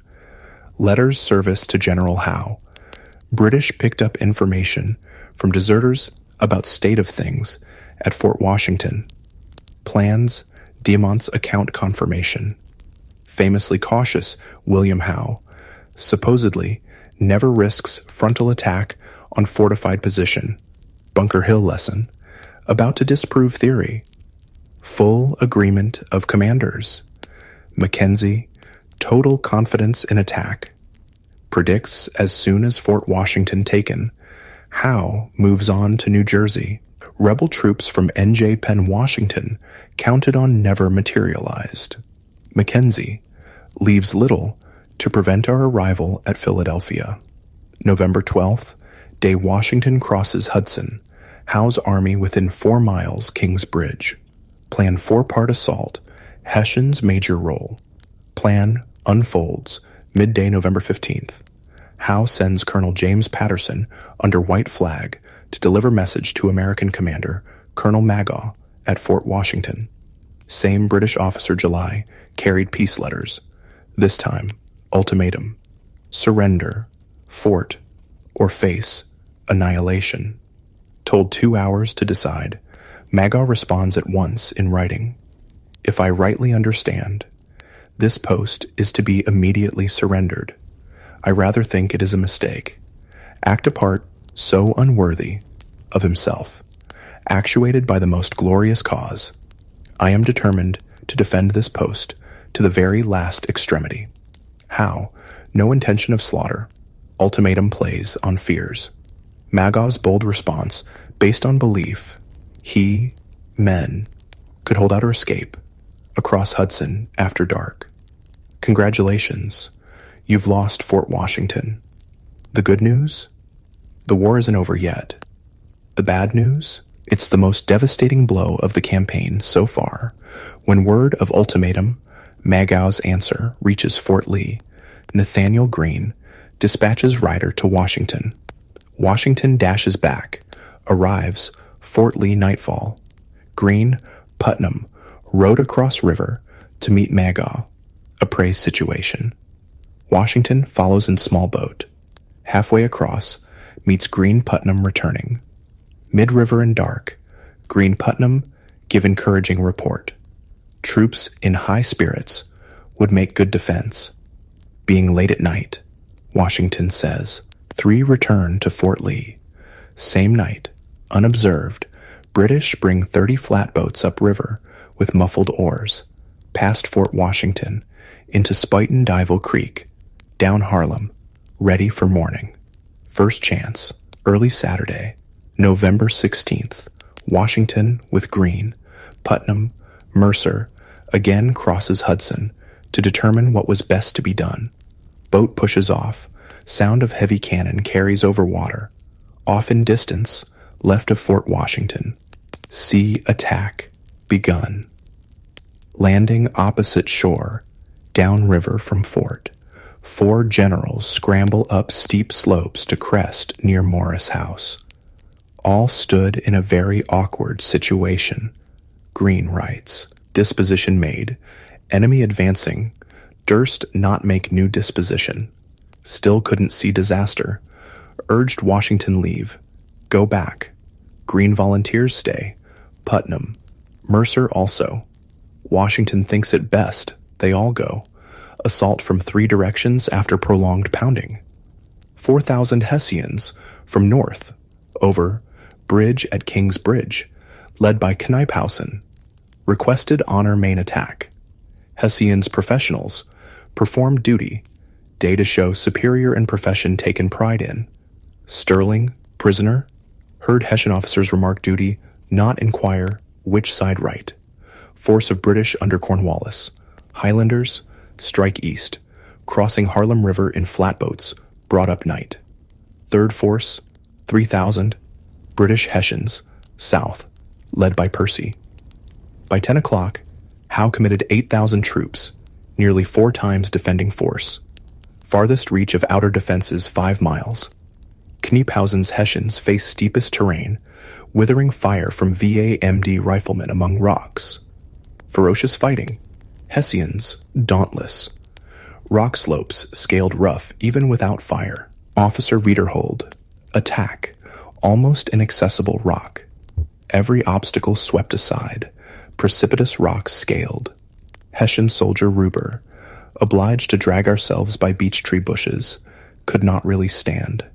At last, on hilltop. Trees stones. Hard time. No idea of yielding. Rahl gives word.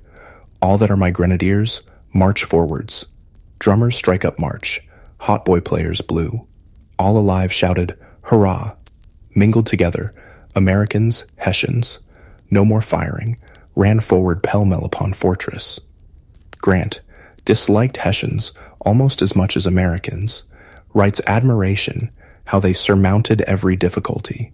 Gaining heights, kept on, at a trot. Kniephausen had not stopped Rahl, convinced he would be in fort 5 minutes. Other sides of attack advanced. Some American defenders little resistance, others fight tenaciously. Graydon commanded company facing Percy's assault from south.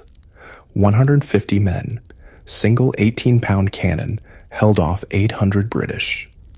Percy's attacking troops capture Morris House, 15 minutes after Washington general's exit. Courage not enough. Americans too few. Extended lines. Only recourse retreat to fort, with speed. 17-year-old Private John Adlam ran distance uphill, hardly breath. As I was a good deal fatigued, walked to the fort, very leisurely. Near Fort British Firefield piece, with round shot at huddles between fort lines, within Abitus. Ball took part of 2 men's heads, wounded another, went into fort. By 1 o'clock, defending force driven inside fort, scarcely room. Hour later, Hessian commander Kniephausen demands surrender. Maga time to decide, asks half hour. Howe arrives, orders surrender immediately, no terms other than promise of lives. 3 o'clock, Maga capitulates. 4 o'clock, entire garrison, 2,137 Americans, marches out between lines of Hessians, lay down arms. Disastrous campaign for New York. Humiliating, costly, reverse after another. Surrender of Fort Washington. Most devastating blow. Utter catastrophe. Taking 1,000 prisoners at Brooklyn. Dreadful loss. Now over twice that number marched off. Total nearly 4,000 from 2 battles. Army rapidly disintegrating from sickness, desertions, desperate need, almost anyone fit. Mackenzie. British astonished prisoners, less than 15, or old men, indifferently clothed, filthy, without shoes, odd figures, frequently excited laughter, crushing defeat. Fort Washington, garrison capture, arms, tools, tents, blankets, 146 brass iron cannon, accomplished by British Hessians in hours. Need never happened. 59 Americans killed, 100 plus wounded. British 28 killed, 100 plus wounded. Hessian 58 killed, 250 plus wounded. Bad, but could be worse. Grant Mackenzie view. Slaughter avoided only because Kniephausen stopped Rahl Hessians entering fort. Carnage would then have been dreadful. Rebels numerous, not room to defend. So frightened, not power. Ahead for prisoners. Horror.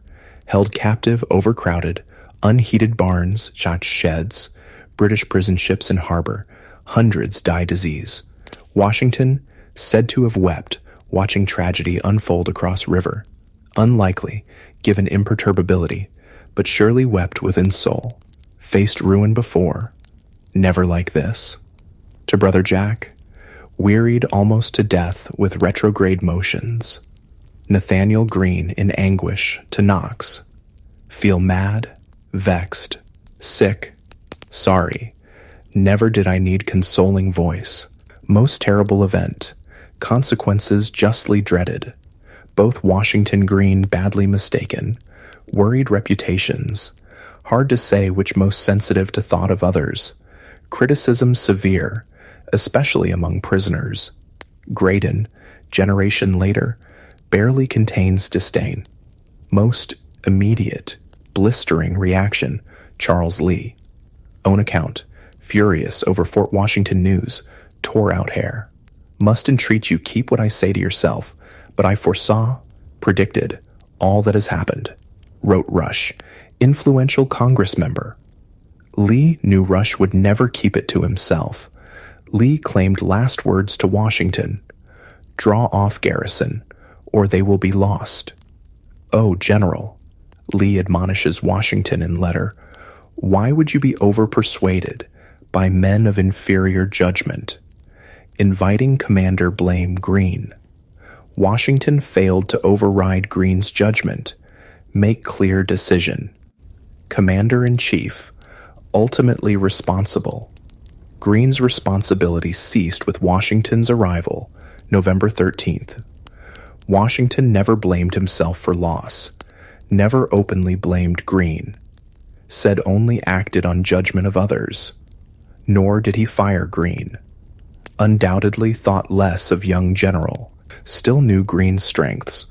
Weeks before, Greene demonstrated foresight, organization, recommended supply depots across New Jersey, Army's retreat path. Washington agreed. Greene needed. Like Knox, never give up, walk away, lose sight of war. Washington repays loyalty. After bad decisions, wisest decision ever. Only one American hero emerges from Fort Washington. Margaret, Molly, Corbin, wife of Penn soldier John Corbin, went into battle at husband's side. Killed, she stepped into place to load fire cannon. Fell wounded, nearly losing arm. After surrender, allowed return home to Pennsylvania. Usually unhurried, William Howe makes next move. Hardly a pause. 3 nights later, sends 4,000 British Hessian troops under darkness, drenching rain across Hudson. Land upstream Fort Lee at Gloucester. Led by Cornwallis, scale palisades, steep footpath. Once on top, advance on Fort Lee. Daring attack like Howe's at Quebec. Warning reaches Fort Lee, advance. Possibly local farmer or British deserter. Washington rushes, seen from Hackensack. Shouts orders, abandon fort at once. Everything left behind. Guns, stores, tents, breakfast cooking. British arrive. Find place deserted. But dozen men got into rum supply. All drunk. Washington Army flee. In haste down road over Hackensack River, farther into New Jersey. Congratulations, you've retreated across New Jersey. The good news? You're still alive. The bad news? Your army is battered, dispirited, and shrinking rapidly. Retreat southward across New Jersey begins November 21st, headed for crossing Aquakanonk on Passaic River. Retreat only choice, river's possible defense in dead flat country. No stone walls. Over Passaic, push on 20 miles to Newark. Heavy rains, narrow roads sloppy with mud. Men in tatters, many without shoes. Feet wrapped in rags. Washington rides rear of column. Point remembered by James Monroe. 18. Virginia lieutenant. Saw him head small band. Near enemy. Countenance. Manner impressed Monroe. Monroe estimates Washington at most 3,000 men. Expression no sign of worry. Deportment so firm, dignified, yet so modest. Never seen in any other person. Washington sets army on road early morning, but gets off urgent request to Lee at North Castle, NY. Worries, troubles clear. Men broken and dispirited. No tents, baggage, entrenching tools. Left behind at Fort Lee. Dared not risk contact with enemy. So must leave a very fine country open to their ravages. Urges Lee cross Hudson with brigades. Join forces before too late. New Jersey too rich prize. Give up without appearance of fight. N.J. Fall. Devastating effect on Pennsylvania. In less than 2 weeks, December 1st, enlistments of 2,000 troops up, free to go. Same nightmare prospect, faced at Boston, year before. Misery greater, morale, suffering. Chance army evaporates. Privately, Washington talks with Reed possibility retreating to western Pennsylvania. Reed thinks if eastern Penn gives up, rest of state follows. Washington hand over throat, remarks, "My neck does not feel as though it was made for a halter." Talks, retreating to mountains, Augusta County, western VA. If overpowered, must cross the Allegheny Mountains. New enemy little idea how big country. Problem, not few American soldiers in 13 states. Plenty. States reluctant send troops. Prefer keep home, especially war not going well. August, Washington had 20,000. 3 months since, lost 4 battles. Brooklyn, Kips Bay, White Plains, Fort Washington. Gave up Fort Lee. Army divided. Young Monroe speculated only 3,500 under personal command.